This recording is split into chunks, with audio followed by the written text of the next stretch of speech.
So, ayan. Ito yung loob ng Santa Fe Beach Club, Ogtong Cave.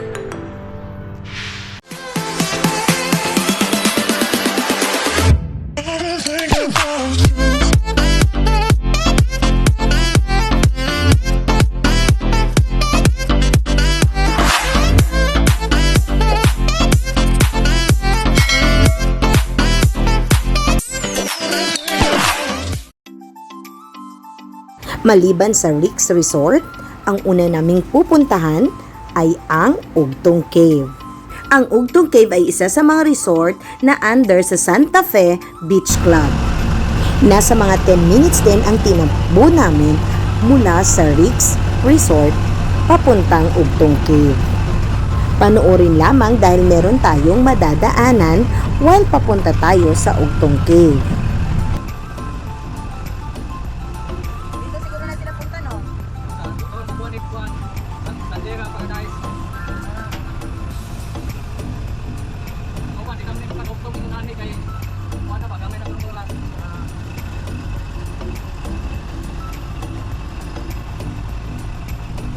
Mga 2:30 PM na kami start na nag-ikot sa Bantayan kasi nung dumating kami mga tanghali na at sobrang init pa.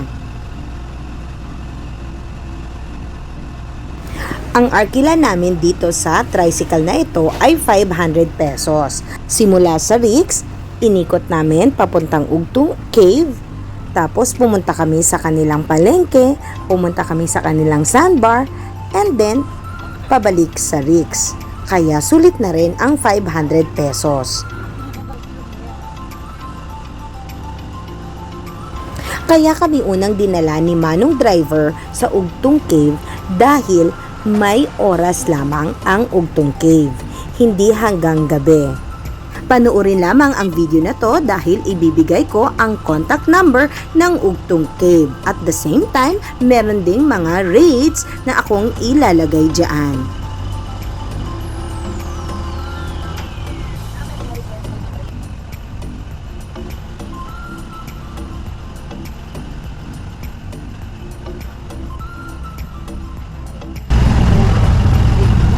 Dadaan tayo sa tabing dagat. Ayan.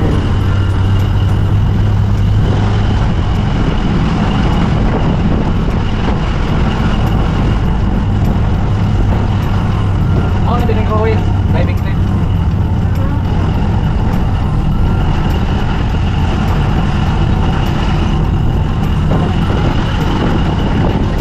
Nya, asa may buhaton diha? Mag-dive. Uy, yung balik tarong kumpuan. Ito pa sa Ogtong. Oo.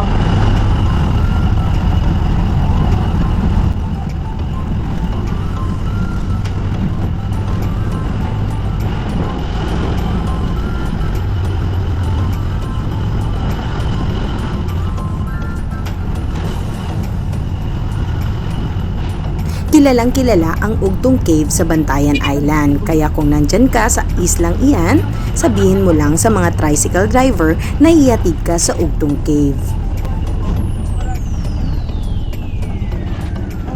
Unsa naman ni mao na ni? Adiri, kaning kuan. Sige.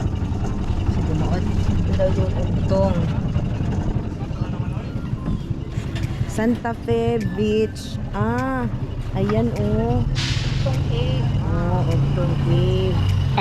Yan sa man magpa-picture pa ni Kuya Dira. Sige, teka lang i-post muna natin.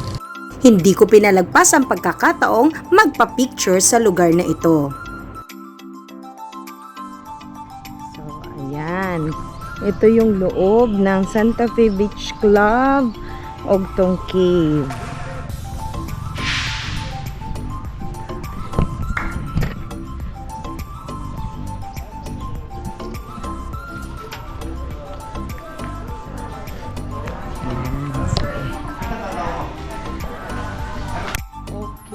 Mag-start na kami dito sa cave. Kain ang cave. Kari daw.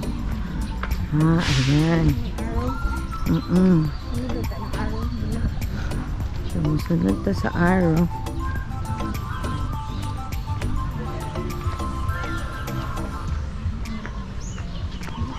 safe. Pwede ka maligo.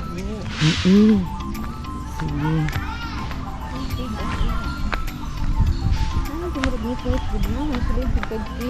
Ang lagi. Maadto ta ato.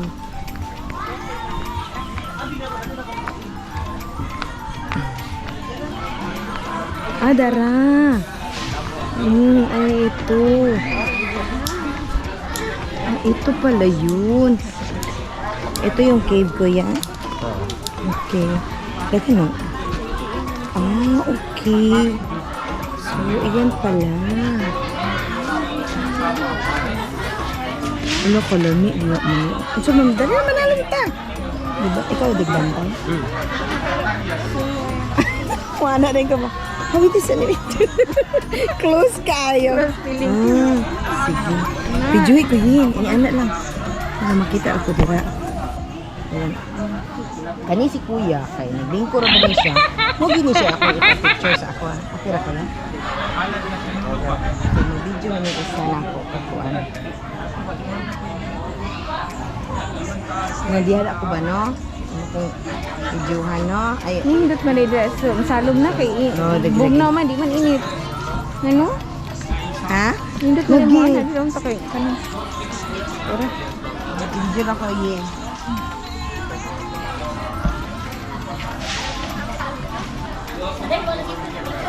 Yan. Puro nga ko na.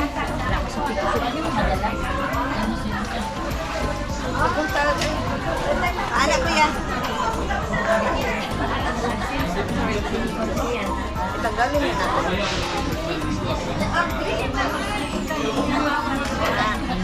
Sige kuya.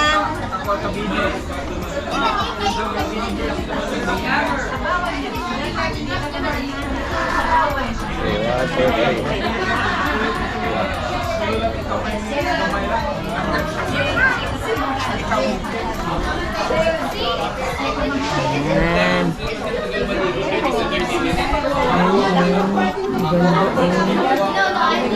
Tinog ay na.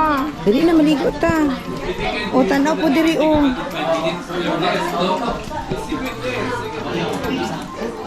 Ayan.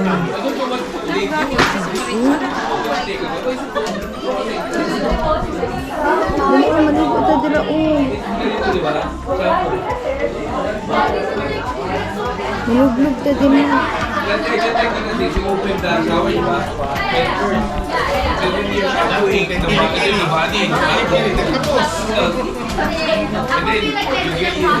At ito yung Ugtong Cave. Bumaba kami para maligo. So, mulog-log namin sa cave. Ano ang famous na cave sa Ugtong.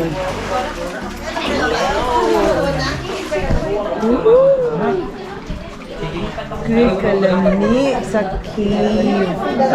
Kalami sa tubig. Ay.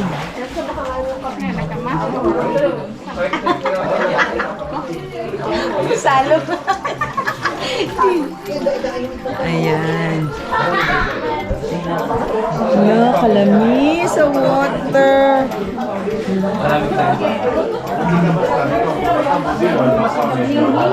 Nakablingling dyan. Okay naman ang blingling kay di man. Ayan, Ay, kalami sa water.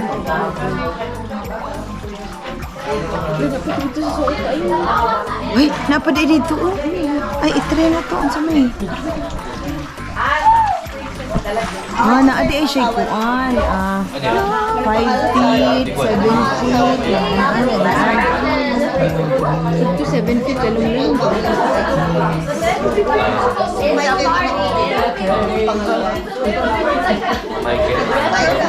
Ang buong akala ko, pag sinabing Ugtong Cave, yung meron kang lalakaring malayo. Yun pala merong hagdan pababa. Itong view na ito yung nasa ilalim kami, tapos pinicturean ko yung hagdan. Meron po kami mga pictures dito na nakapang swimwear kami. Isang paalala, kung hindi nyo po nagustuhan ang aming mga attire, sige, libre pong manglait. Ang kasama ko sa travel na ito ay ang aking isang kaibigan na si Dayen na nakabase din sa Cebu. Diba ang ganda niya, pang Miss Universe ang beauty. Ang tawag ko nga sa kanya si Pia Wurzbach, Dayen version. Ang mga pictures na una ninyong nakita ay sa cave lamang.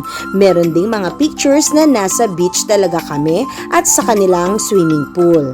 Pagkalabas nyo sa cave, meron din silang swimming pool. Ito naman yung sa beachfront nila. Parang paradise din ang ganda ng kanilang beach. Pagpasensyahan nyo na, ganito lang talaga ang aking suot. Well, nasa beach naman po tayo, di ba? Bahala na talaga ang mga kabilbilan.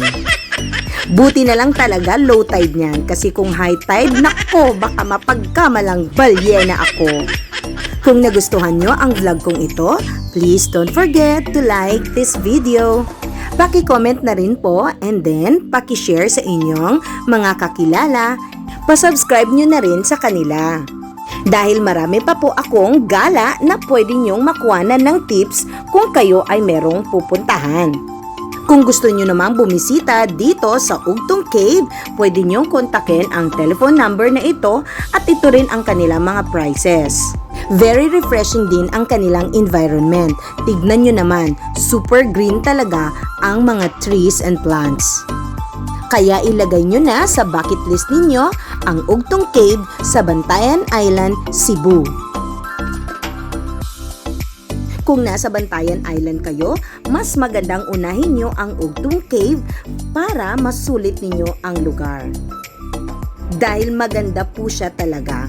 At ito ang Santa Fe Beach Club Ugtong Cave experience namin. Thank you for watching, everyone!